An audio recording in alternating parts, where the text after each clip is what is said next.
Welcome back, y'all. So today is the day after I swapped springs on the Cobra and took the spacers off. Took it down the road, get dinner. Seemed pretty good. Rode a lot better with the softer settings. Didn't run into a problem with the shocks sticking like before. However, when I got on it, the driver's side did rub a little, about midway through a third gear pull. So, and it was because with those lowering springs, even with the spacers, it was just sitting so damn low. So today I already went ahead and swapped back to the GT springs. No, I didn't video that because it'd be just another video recycled of what I did yesterday. I also, with my old wheels, those FR500s, I had to run a spacer, these little 1/4 inch spacers, in order for the wheels to bolt squarely up to the axle. Because of the axles that this thing's got, they're Yukon, I think, and the hub is pretty big, and on those FR500s, they wouldn't bolt up square. Well, I tried today when I got the springs back on, the GT springs. I took the spacers out, and these Cobra reps, I don't remember, or I don't know whose brand they are. I'll ask Zach one of these days. We've been joking back and forth anyway, which brand they are, but they bolted up square to the hub. So I just got rid of those spacers, and I have a lot more clearance on the top now. As far as the top goes, even the furthest outside of the sidewall is inside. So I think I'm gonna be good there, except for maybe the back bumper part, but I'll try that out. That gave me another inch almost of clearance on this side. The passenger side didn't rub, so I'm gonna try this out in a little bit. But for right now, the meat of this video, is the sway bar, the front sway bar specifically. So I took this off about 1.5 to 2 years ago to swap out the bushings. When I was taking it off, one of the bolts, let me grab it, it's in the scrap pile, they're held on with these little anchors into the frame rail, if you can see here. So don't mind my homemade, that's for my oil pressure gauge, and my homemade Big 3 upgrade that I did years ago. But anyway, you can kind of see they got these clips that clip into the frame rail. Well, this one, when I was taking the sway bar off, snapped the clip, and basically I had to yank it out with the bracket, and it was a pain. I actually finally took the time to break this thing loose. I couldn't get it off before when I was at my old house, and so I have had these bolts and whatnot for quite some time. Bought these off of LMR. They're Ford parts for the sway bar brackets, but they're different. I guess I shouldn't have thrown that away yet. Where the factory one was basically a stud coming down through the frame rail, and you bolted a nut to it. These have a clip, and you bolt, and the bolt goes up. So I'm not sure if this is going to work. This is what they say is the right part. I haven't tried it yet, but I've got the sway bar out already. Obviously, I went ahead and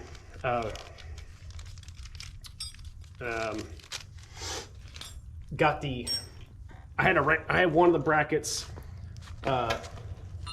still bolted up so I could bolt my grounding strap to it. But anyway, I got to get that fixed. I've got one bushing already in. I do need to grease it. And I've got the other bushing off, or still on, the old one. You can see how tore up it was. So what I'm going to be doing is just getting the Prothane bushings on and attempt to bolt the sway bar back up. So I'll be back once I get these bushings greased, and I'll show you where I'm at. All right, so to kind of show how I get these off. So I take 2 screwdrivers, a small one and a larger one. You press down on this little detent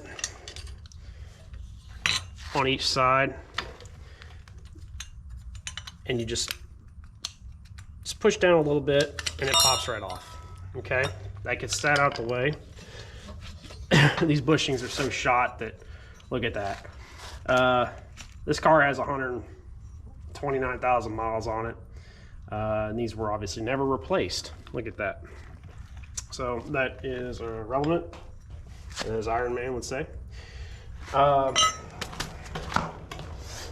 Get the grease and whatnot. So these Prothane ones, I'm actually gonna get this started over here, and I'll grease up the sway bar. Not too concerned about MVH. I mean, I'm running solid bushings in the rear. That's all I hear pretty much.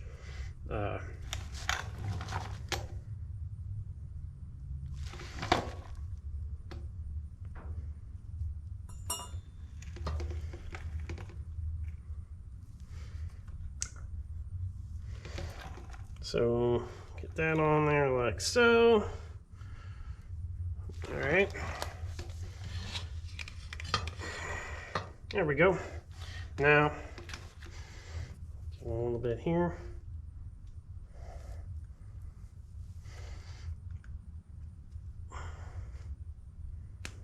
It doesn't take a whole lot. I mean, if this was a daily drive or a comfort vehicle, I probably would see doing that. But anyway, the fun part is these are a little bit, because they're stiffer, is getting that. It's not fighting too bad.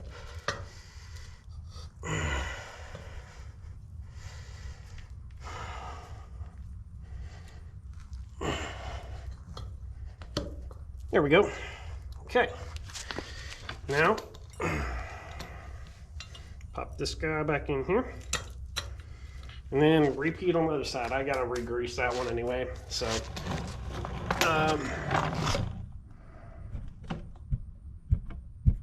anyway, I think I'll go ahead and just do the other side, and I'll be back. All right. So, next order of business. Let me drop the camera down a little bit. Is to get the factory studs out. They are slotted in here. So what I'm gonna do is just pry up on it and slide it out. Now you can see how it sat up in there.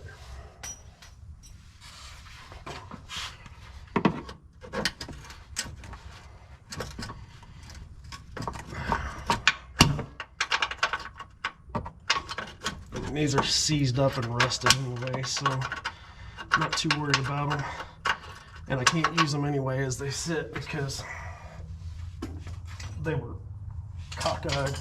So let me grab 2 of the clips.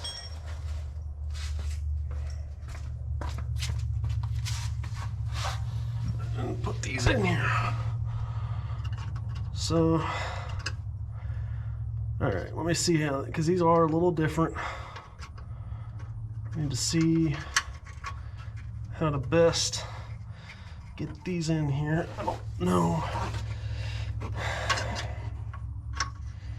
These, oh, my bad.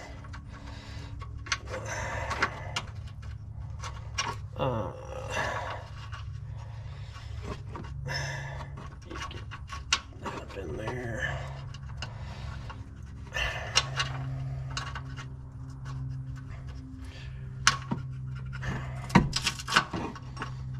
Okay.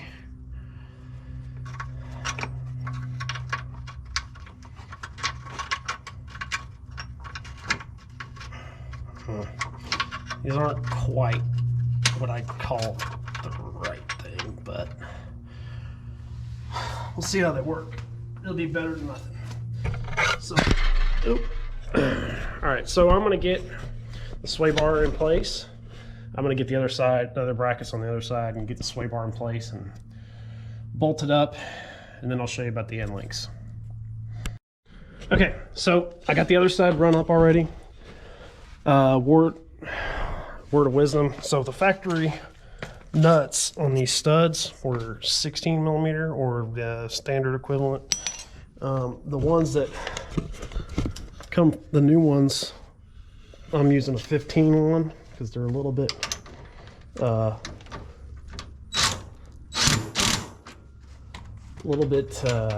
smaller.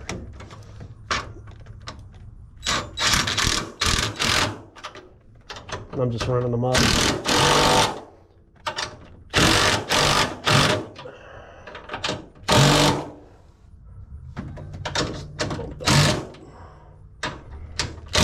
Okay, so now do the end links. These ones I've got, I don't remember what brand they are. They were on the car when I got it, but they're aftermarket obviously, and they need two 15s. So let me take one apart and show you how I run these up. So I like to set it up so that I just lay everything out in order. It just makes it a little bit easier for me to keep track. So running up through the hole with that bushing and washer, get the other bushing on there, then the sleeve, and the other bushing with the washer that hooks up to the sway bar. Then I put the, oh, that's much stiffer than it was before. Used to, as soon as you unbolted this, it would come off loose. That's because the bushings were shot. So anyway, I'll tighten these down in a minute, but I'm gonna go get the other side bolted up and then I'll torque these down. I'll be back. Okay, so they're tightened up. The other side is too. Next, I'm gonna get these splash shields back in. It's just 3 snap rivets. It's really not that hard. Actually, let me go ahead and do something else real quick.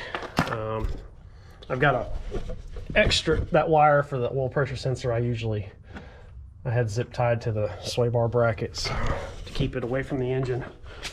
I'm gonna hit that with a zip tie real quick and I'll be back. All right, so the splash shields are in. It's really easy. I mean, they only go in one way. So, you know, mine's a little bit odd because of my ground strap I've got there. This back one, it's pretty tight. In fact, it just popped out, but not gonna go anywhere. But if you just start with the front right here, it's self-explanatory. It only goes in one way.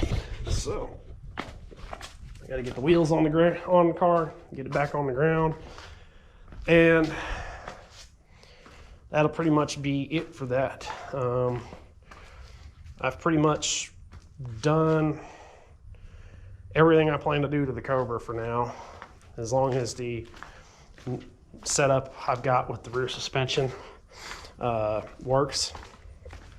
I have ordered another set of spacers from McBay Performance. The Global West ones fit the bottom of the springs. I'm going to get ones that go on the top from the McBay Performance. For one, my car sits a ½ inch lower, always has, on this corner than the passenger.